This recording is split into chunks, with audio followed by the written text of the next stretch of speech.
কি ব্যাপার, এত দেরি করে অফিসে আসছো কেন? হ্যাঁ, তুমি জানো না অফিসের নিয়ম 11টার মধ্যে ঢুকতে হবে?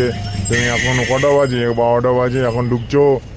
এই নিয়ে এরকম এরপরে যে দেরি হয় তোমাকে কোম্পানি থেকে ছাঁটাই করে দেবো। না স্যার, না স্যার, আমি খুব জামে পড়ে গেলাম রাস্তায়। কি করবো স্যার বলুন? খুব আমি জামে পড়ে গেলাম, তাই আসতে আমার খুব দেরি হয়ে গেছে। তার জন্য স্যার সরি স্যার, আমি ক্ষমা চাইছি স্যার। পরে আমি আর কখনো হবে না, আমি তাড়াতাড়ির মধ্যেই অফিসে জয়েন করবো স্যার। আমাকে মাফ করে দিন স্যার।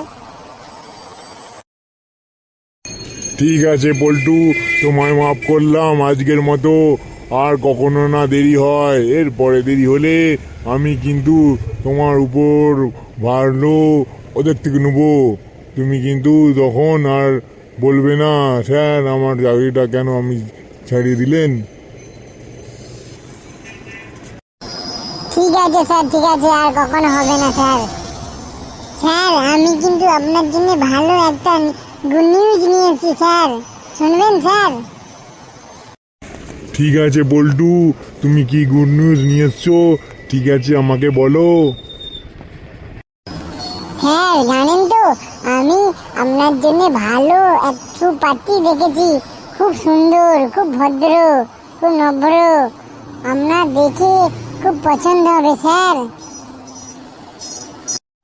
ঠিক আছে পল্টু, তুমি যখন দেখেছো বলছো খুবই ভালো, খুবই তাহলে ভালো হবে তাহলে মেয়েটা। ঠিক আছে, আমাকে তাহলে কবে নিয়ে যাবে মেয়ের বাড়িতে, মেয়ের বাবা মার সাথে কথা বলার জন্যে? হ্যাঁ স্যার, আমি সামনে রবিবার ছুটিতেই আপনাকে আমি নিয়ে যাব স্যার। ঠিক আছে, আমি আপনাকে ফোন করে দেবো। আপনি চৌরাস্তার মধ্যে দাঁড়িয়ে থাকবেন, আমি আপনাকে নিয়ে যাব স্যার। ঠিক আছে?